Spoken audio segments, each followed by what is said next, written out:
Hey there. I just wanted to let you know that next week I will be offering a free live VBAC prep workshop called 3 Steps to Have an Empowered VBAC, even without a supportive provider. The 2 sessions will be on Wednesday, October 9th at 12 p.m. Eastern Standard Time. The second session is Tuesday, October 15th at 2 p.m. Eastern Standard Time. You don't have to attend both. You can attend either one, or you can attend both if you'd like. Again, this will be live. Some of the things I'll be covering in the workshop are how to shift from fear and doubt to confidence and empowerment when it comes to your VBAC, the power of effective communication and boundary setting, and how you can still have a strong support system even without a supportive provider. This workshop is perfect for anyone, whether you're trying to conceive or currently pregnant and preparing for a VBAC. Again, the 2 dates currently being offered are Wednesday, October 9th at 12 p.m. Eastern Standard Time and Tuesday, October 15th at 2 p.m. Eastern Standard Time. If you want to find out more and register for one of the workshop dates, please go to thehannahgill.com/workshop.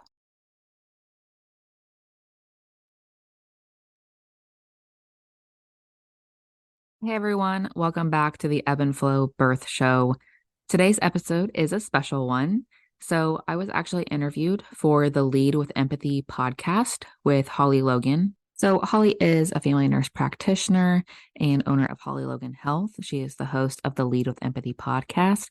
So this recording for today is from her podcast, and I will link that in the show notes.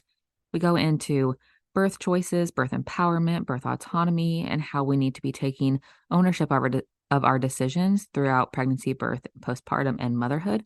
It's a great episode. We also collaborated and teamed up to bring you a free, awesome resource because Holly is a big advocate and proponent of tummy time. So the resource we put together for you is a video from Holly going over the benefits of tummy time and how constant use of baby positioners and containers can cause some developmental issues, and why tummy time is so important and can be a very bonding experience for you and your baby.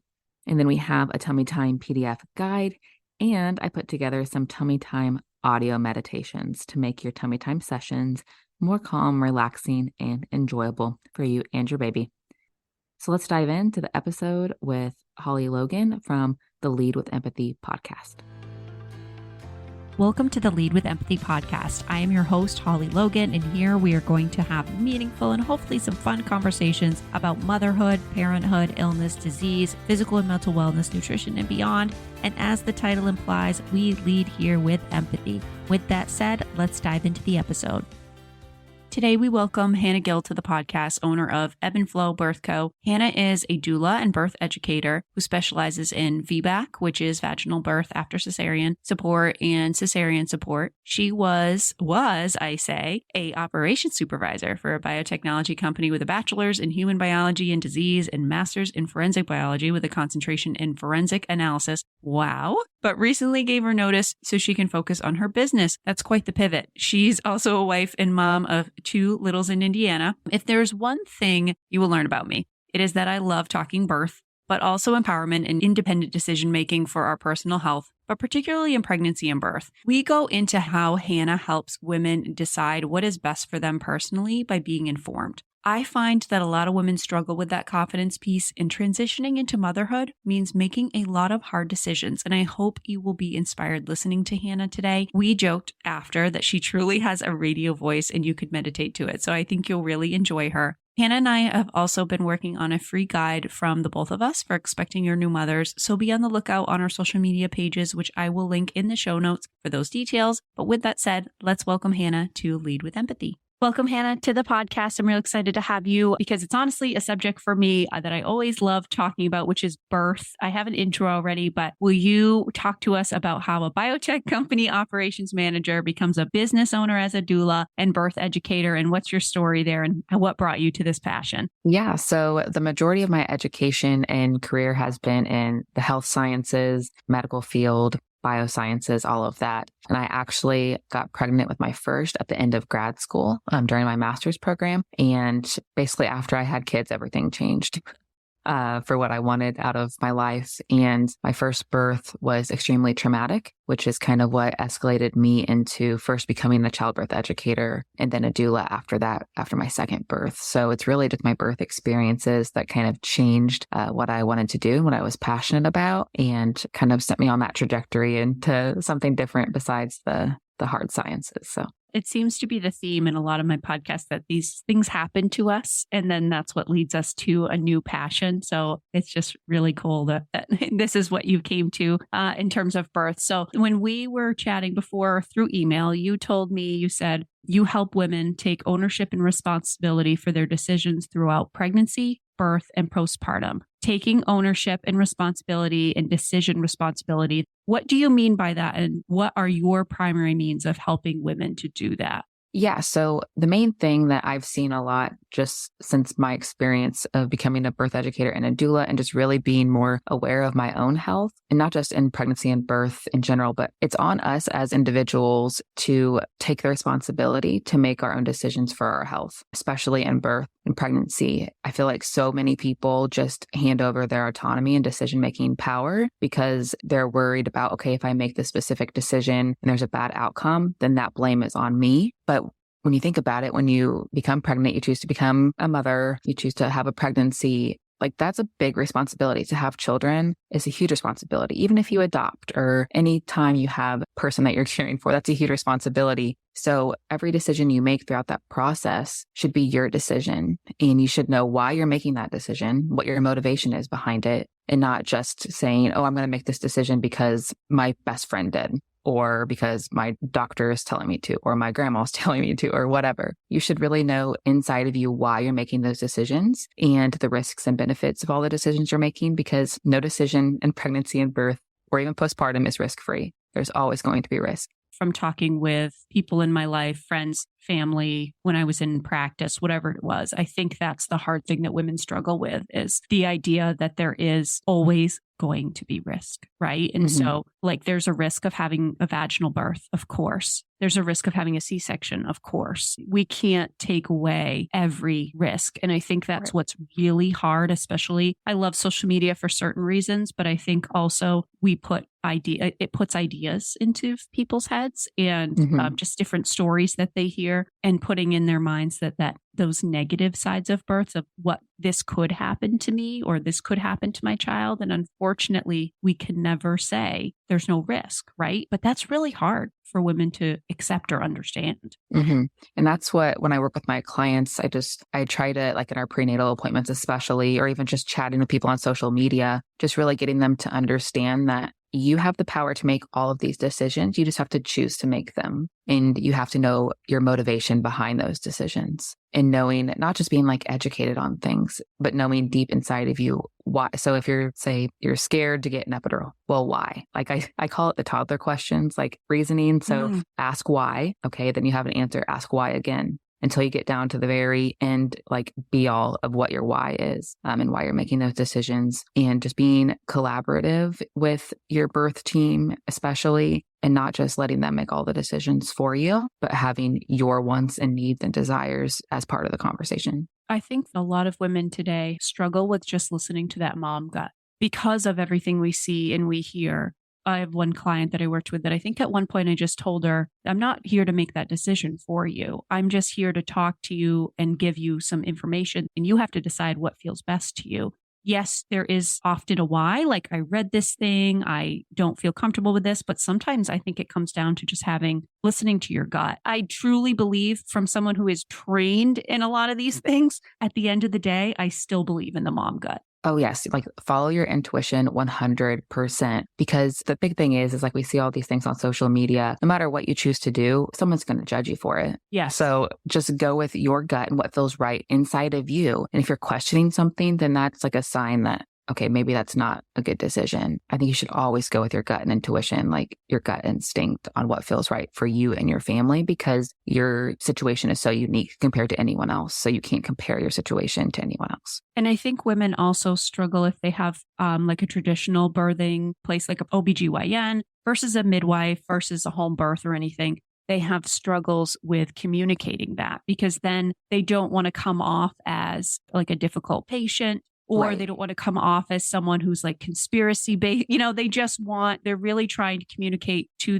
maybe their private practice OB, or who's very traditional, very much follows Western medicine, or maybe the mother has to because they have medical conditions, right? Hmm. So there is a place definitely for a very medicalized birth, I guess. I don't know if I like how I said that, but you know what I mean? For some women Yes. Yeah. and for some babies, say in utero, baby needs to be followed by certain medical providers, that you can still follow your gut and your intuition and what you want to do. It just may mean you do need to follow more of a recommended or required medicalization of your birth. Does that make sense? Right. Yeah. So that's a big good point, because I always tell people that, I mean, you are hiring these Mm-hmm. practitioners, like you are choosing them. And so many people are worried or scared about hurting people's feelings. Like, oh, well, they're so nice, but they could be nice and not support what you want, or what you need. So I always try to remind people that, okay, if you need to be in the hospital and see an OBGYN and have a more like monitored medicalized birth, that's okay, because that is needed in some cases, obviously. But you can still be part of that decision-making process. So you can still say, it's better for me to have an epidural or have a scheduled C-section, but to know that you are part of that decision and not just your provider saying, oh, we have to do this. Sorry. Just being part of the conversation and feeling like you have some power and say in what's happening to you, and that it's not just happening to you, it's happening with you involved in it.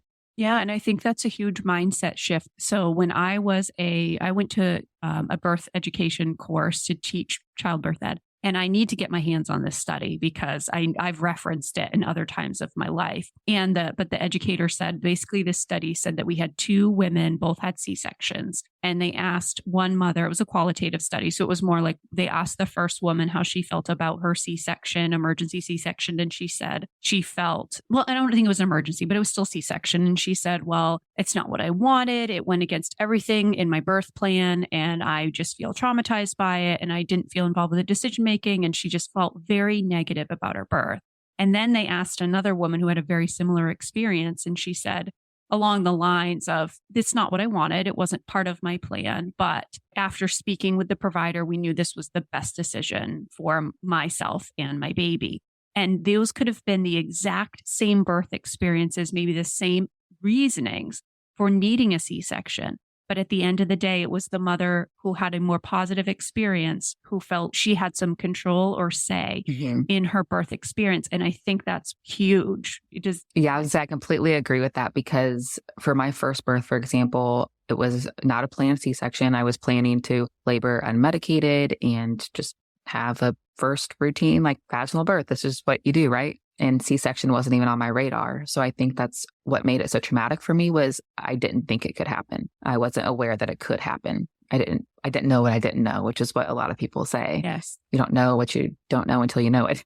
But then there's also women who have had the same experience as me, who didn't think it was traumatic at all and are like, oh yeah, I'm going to just schedule C-sections from here on out. So it's all about how you're perceived you're being treated, not actually how your experience plays out, because it's so individual for each person and it's so unique. But I completely agree that if you feel like you have some knowledge or control or say, involvement in your birth process, it can reduce that trauma. How do you personally, when you have clients, then how do you guide them to find that strength, I guess? And how do you educate them around that? Because I feel like I've said that many times to many different women of, you have to understand that there is a risk to everything. And I never liked the term birth plan so much as, Hmm. my birth choices or what I want my birth experience to be. But having a plan means if I don't follow this plan or something goes wrong, somehow I'm a failure. And I know but I just know women from working with them, especially in pregnancy, that if it doesn't follow this plan,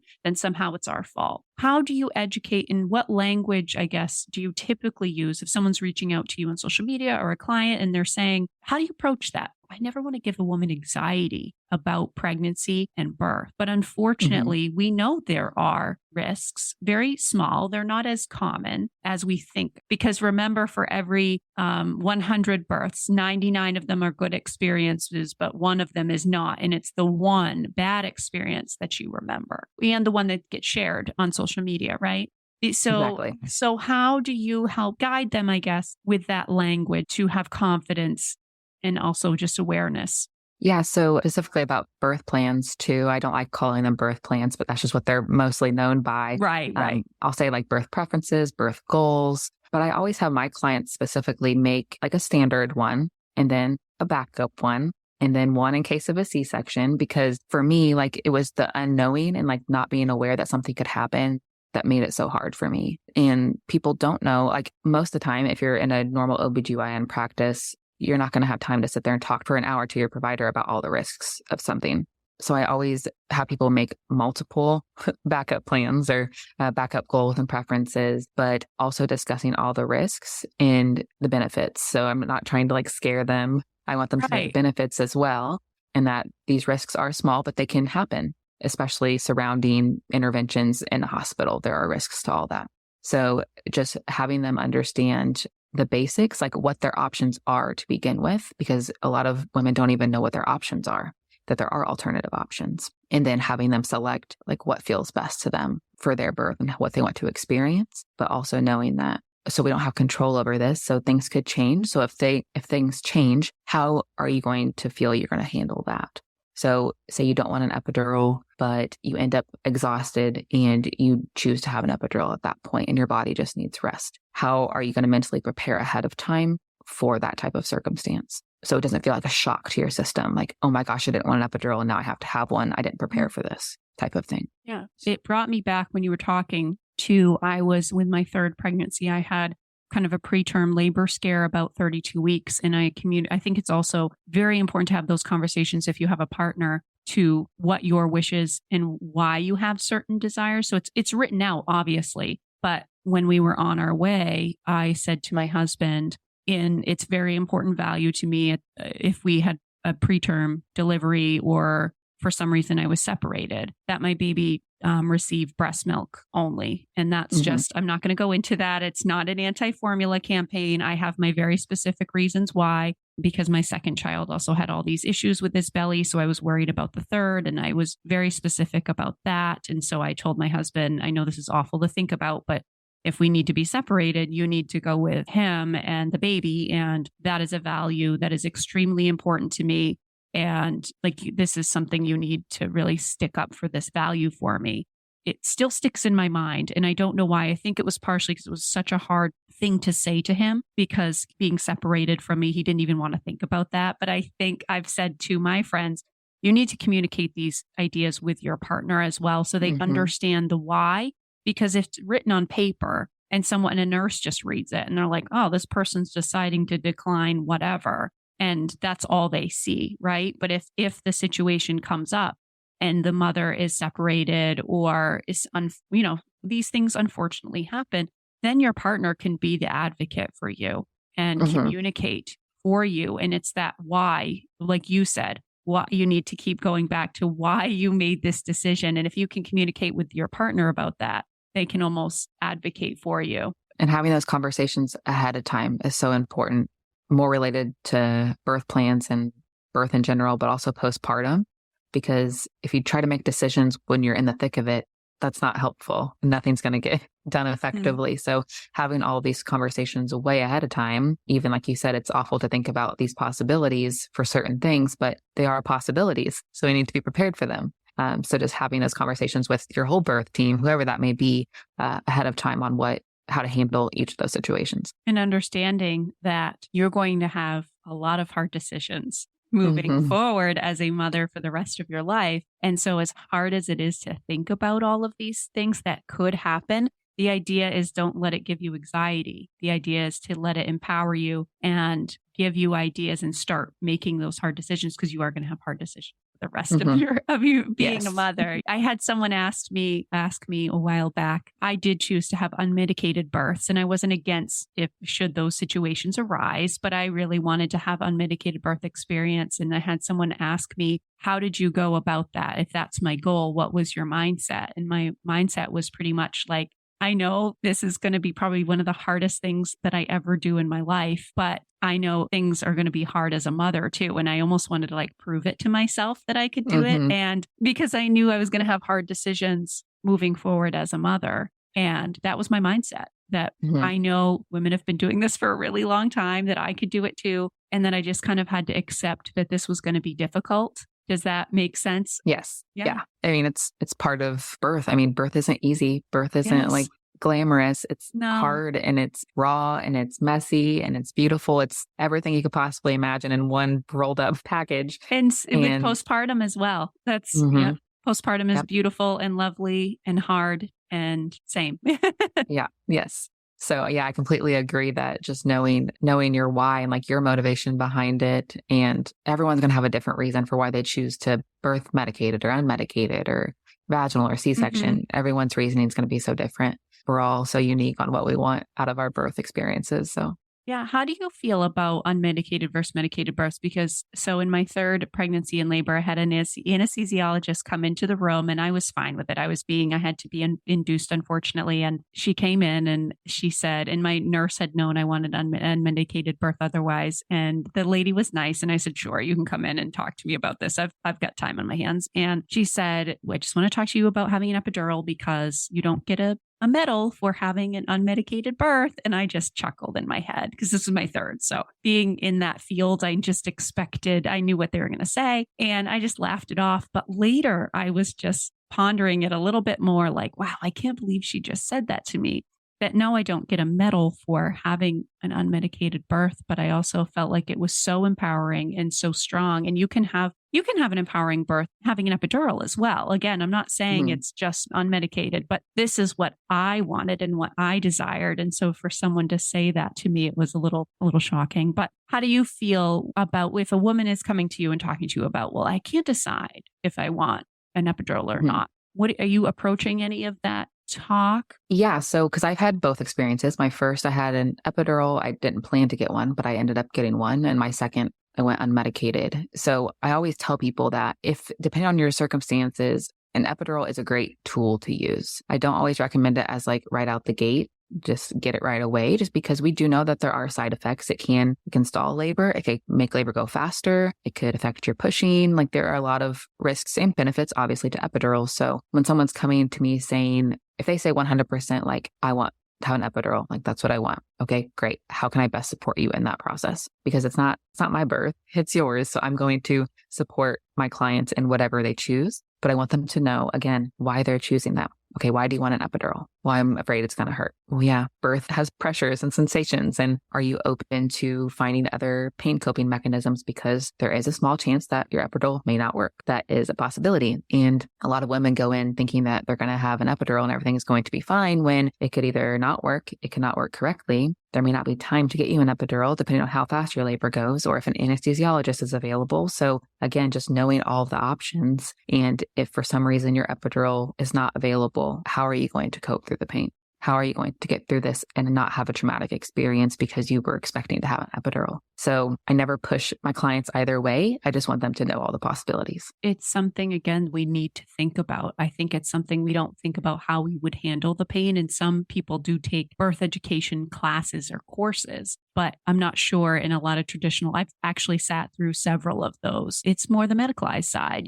These are your options for pain control. But we don't talk as much to women about that mindset of, you know what, you're going to be pushing a child through your body, through your vagina. It's going to hurt, right? And that's what I used to tell people too. It's normal. It's going Yes. to hurt. Pain from this experience is normal. And I've actually heard from, I can't remember where, from like an evolutionary standpoint, it makes sense because if pain was painless, then women could be out somewhere unsafe giving birth. But pain Right. was their signal that if you're out working somewhere or you're in an unsafe area and you start to experience pain, you need to be back in a safe area. And I know it sounds silly, but it's true. If it was a painless experience, then we could be in an unsafe situation, but it kind of triggers our brain. Okay, now you need to be home because you're going to be having a baby and you and your baby need to be safe. So it's a very Right. innate, normal thing, I think, for some women to think about what they will do in those painful situations. What do you talk to them about if someone is looking for an unmedicated birth experience? What are you talking to them about in terms of managing pain otherwise? So the two most important things I think for managing pain, if you do want to go unmedicated, is your breathing. So breath work. That's like one of the main things that I focused on during my second pregnancy.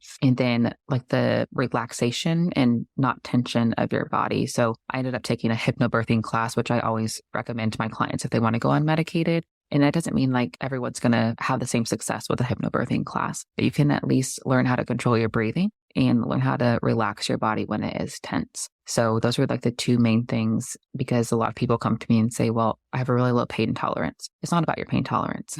It's about how you can control your breathing and your body, because my pain tolerance didn't change and I got an epidural right away with my first and I went unmedicated with my second. My pain tolerance is the same. Mm-hmm. So really just that breathing, because a lot of women, when they are in pain, they'll start hyperventilating or have uncontrollable breathing, or they'll like make high pitched screaming noises versus like the low groans and moans, which we know helps open the body, but then also like the tension in your body. So a lot of people grip things or like grit their teeth, and that tension will make your pain worse. So really just the breathing and the relaxation of your muscles. Yeah. And I will tell you from experience, I remember that's why birth to me is so wonderful to talk about, because it's so raw. And I remember from my first birth almost biting my husband, or he would remember that I almost bit him because I was so tense. My body was tense. And so with my second was a different situation because we had a precipitous birth almost on the side of the highway in the car. But the third, I said my goal was really to, when I sat on that ball, the birthing ball, which I did enjoy just sitting on the ball, leaning forward, was practicing. I actually practiced a 4-second breath in and a 9-second breath out. I learned that somewhere, and it just has always helped me. And then obviously, as I moved more into a transition, the breath was not that long, but I still for that, because what I was teaching myself was when I was taking those breaths out, I was relaxing, trying to relax my every muscle, including my pelvic floor. And that's very hard to do. If someone's listening to this, like, how are you doing that when you're in so much pain? But it's a mindset. I went into it saying, if you do this, you're allowing your body to relax more. So your pain, even your perceived pain, I guess, is less because your muscles are more relaxed. And I believe that is partially why I have pretty fast labors, because in a way I was visualizing, in a way, my cervix opening. And I know that sounds so silly to some people, that you can't visualize that and make that happen. But I feel like because I am relaxed in a relaxed state and thinking and breathing and just saying to myself, by relaxing my body, I'm allowing this to happen naturally. It worked. And I'm not saying it's going to for every person. It's not a magic thing, but it is a mindset. Yeah. One of the big words, like the main words that I use when talking to clients, is surrender.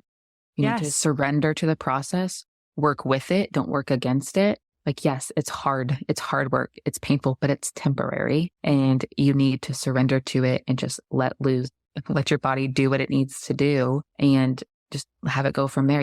Each contraction's about a minute or so. You can do anything for that amount of time. Just take each contraction at a time and just surrender with it, not against it. And it's okay to also have exclamations during your birth I remember saying, I can't do this anymore, because that's normal. And of course I was going to continue that, but my nurse was wonderful. My husband, and like, you're doing, just saying there, like, you're doing an awesome job. You're getting there. You can do this. And even though that didn't change for me what I wanted, it's not like I said, I can't do this anymore. I want pain medicine. Even just exclaiming that sometimes is comforting as well. And it's okay. I always transition, especially, that's where most women are like, nope, I can't do this anymore. I can't do this anymore. Yeah. And nope, I'm throwing in the towel. But, I always remind people that of like going through maybe their first and they're really anxious about birth and pain. It's like, remember, there are women who do this many times. And so as much pain as we say we're in at that time and that we can't do it, some women choose to do it again, so there's got to be, and you get a baby at the end. So yes, I love that. When you said surrender to the pain, though, that's a fantastic way, a fantastic word, because that's all you can do is surrender. I'll just mention one more thing. It's kind of funny. In a lot of childbirth education classes, they'll have you like put your hand in ice and breathe through like the coldness of the ice. But I actually, when I was practicing for my unmedicated birth with my hypno babies, I would get in like freezing cold showers or freezing cold tubs, because it's like a shock to your system, similar to a contraction, and practice my breathing that way. So I wouldn't be hyperventilating. I would be controlling my breathing through that cold. So that helped me. And I think practicing all this stuff ahead of time before you're actually in labor is also extremely helpful. That's a great tip. I know cold plunging is like a thing. It's, trendy, but I never thought of it that way, that you could actually jump in a cold shower and say, okay, I'm going to do this. Maybe you start for 30 seconds, and then you build up for a minute and a half or whatever it is. And you just focus on your breath.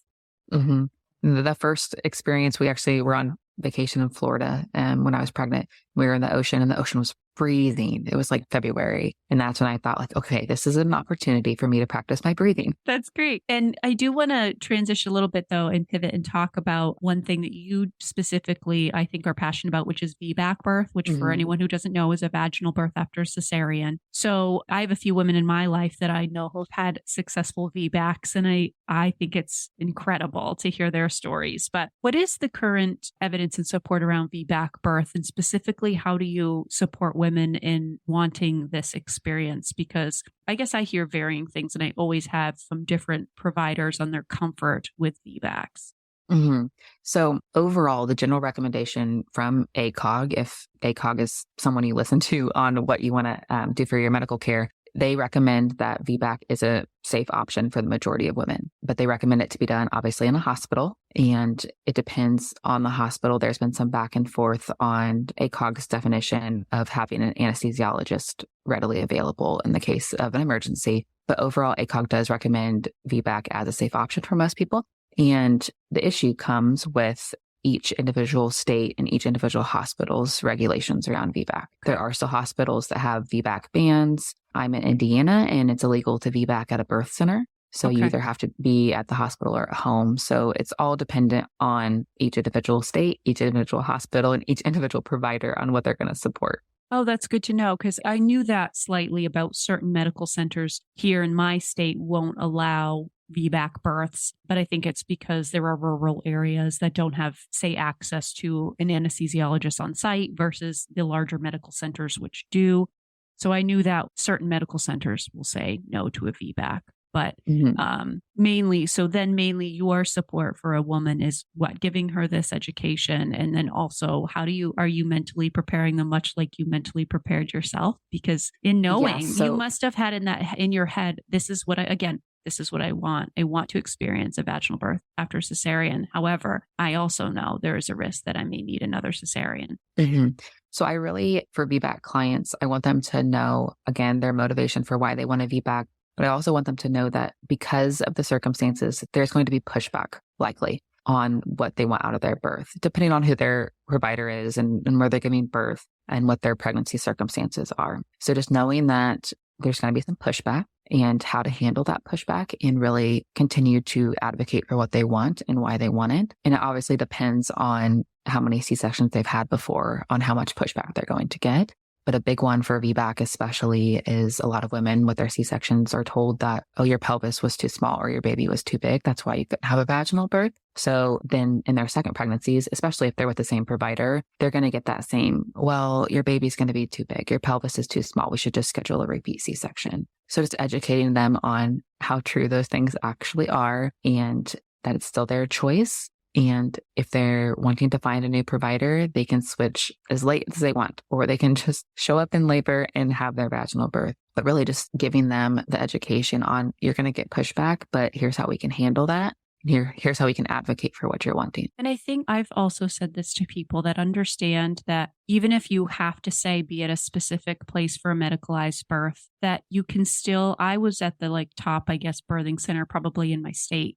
And I still had the birth experiences that I wanted. And I think that speaks to just my own confidence. And some people will say, well, that's what you did for a living. So you were educated on those things, but you can have, even in a very medicalized setting, as long as you understand your why of why you want things and you can advocate for yourself. I did have a question from the audience when I had put something out there on Instagram, and someone had said tips for processing a difficult birth, unsure baby number 2 based off first experience. And obviously that could be pregnancy, that could be birth, that could be who knows. But if you have someone that's processing or having still, say it's been 4 years and they still don't know if they want to have another pregnancy or birth based off their first experience, how would you go about that, talking to a woman about that? Yeah, so that's the first step that I always recommend anyone, whether they had a C-section or not, if they had a traumatic or a difficult birth, to fully process that experience. Because if not, then there's going to be those mental blocks going into your second pregnancy or whatever pregnancy it may be in your birth. So whether that be looking at your medical records, that helped me process extremely well was looking at my records, seeing what happened and trying to Oh, understand what happened. that's a great tip. Like I got everything, like my surgical report, my nurse notes, like everything. Because when you're in it, you don't really remember what's happening, like especially when you're in labor land, as people call it. So processing that and discussing it with my doctor, just like seeing, okay, here's what happened. Not that you could change anything and not that you know that anything would be different if something different was done, but just understanding what happened was a huge help for me. And then also, depending on how traumatic or how difficult it was, talking to a therapist, someone outside of your realm of friends and family that may just say something to make you happy. Therapist is going to be very helpful because they're not tied to the situation personally. And then if it's something to where you're hesitant or fearful about the same thing happening again, so say there was a C-section first, you're hesitant about going for a VBAC because it may just end up in another C-section. That is like a mindset that a lot of women I have talked to have, like, I don't even want to try for a VBAC because I'm just going to end up with a C-section anyway. I might as well just schedule it. And first of all, I want them to know, like, okay, well, do you just truly want a C-section? Like, that's fine. If you want to just schedule one, do it. But if you truly want a VBAC, yes, there's that potential that you may end up in a C-section, but you can also set your birth goals and preferences for a C-section. So in the event you need a C-section, how do you want that birth to look? A gentle C-section is what it's called, or a family-centered cesarean. So I have people make plans for that as well. And just knowing, yes, a C-section is a possibility. And we need to discuss how you want to handle that if it comes to that and what you want that birth to look like so it can be an empowering experience for you as well. Yeah, I love, again, going back to how you originally put it as taking ownership and responsibility and decision responsibility, because when I was talking to someone else in an interview, she said that felt like she was robbed of her experience compared to other friends and family. And that word stuck with me because I could feel it. That's what she felt. She was robbed of everything. So going forward in a different pregnancy and delivery experience, I was thinking about your interview of how I would because it's all connected, again, this mindset and how to support women in getting the experience that they want, but also understanding and being very realistic. I have a really hard time striking that balance with people of empowering them with the information, but in not overwhelming them, but understanding.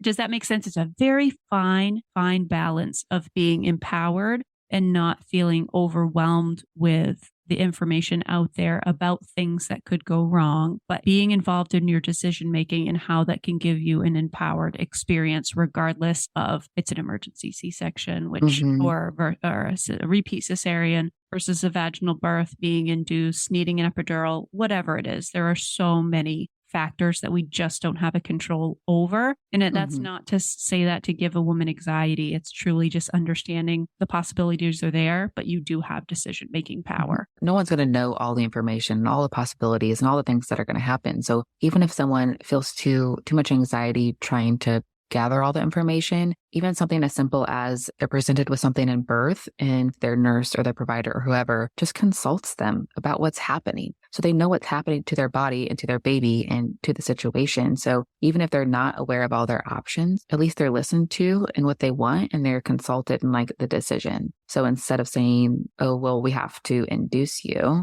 we'll just say, okay, induction is an option here. Here's all the risks and benefits. And at least you're listened to and consulted and it's not just sprung on you and something's just happening to you without your involvement. And I think there's a very respectful way of going about that. And I think that's where some women have struggles too, is like they don't want to come off as confrontational with the provider, but you can really respectfully say, I hear you, but I want to ask you this, and this is why. And it's okay. As you said, you're hiring them.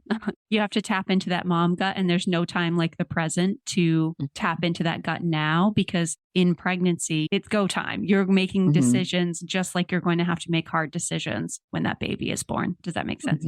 Yeah. It's time. And like I always tell people, like personally, I'd rather be known as difficult and confrontational than having something happen to me that I don't want to happen. That's a great way to put it. I would much rather speak up and be a little bit rude than have something happen to me or my baby that I don't want to happen. So it's just getting out of that people pleasing, good girl mentality and getting into that more empowered and mother mentality. So yeah, I know when I've been to places, they look at me, and we had a negative, unfortunately, experience with my husband at one point, and they looked at me and said, you're in the medical field, aren't you? And because of the way we tend to communicate things a little differently because of that's the way we're taught. So it just comes Mhm. natural. And in my birth experiences, though, I remember saying specifically to the nurses, like, you have to understand I'm not trying to be difficult, but I'm a nurse. And this is, we think a little bit differently, and that's not to say you can't also be that way just because you're not a nurse. But I was Mhm. very open. And when I was pushing back on either nurse intervention or doctor intervention, I was just very clear, like, I'm not trying to be difficult, but this is what I want. And you can, again, say that in a respectful way. So Yeah. awesome. Well, do you have anything? I do want to give you a chance also to talk about your business. You have a website, your Instagram, where people can find you.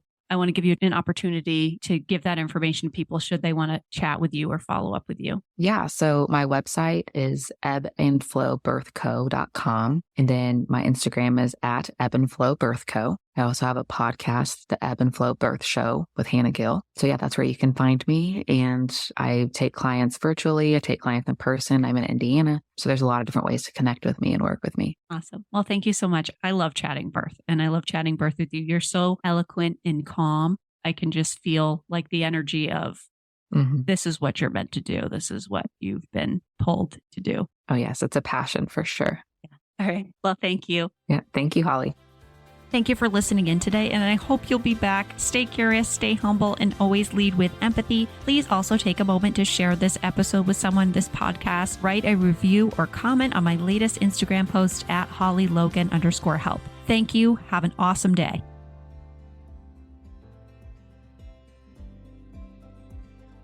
You just finished another episode of the Ebb and Flow Birth Show. For more, head over to ebbandflowbirthco.com or on Instagram at ebbandflowbirthco. As a reminder, this podcast is provided to you for educational and entertainment purposes only. It is not a substitute for medical advice. Until next time, bye friends.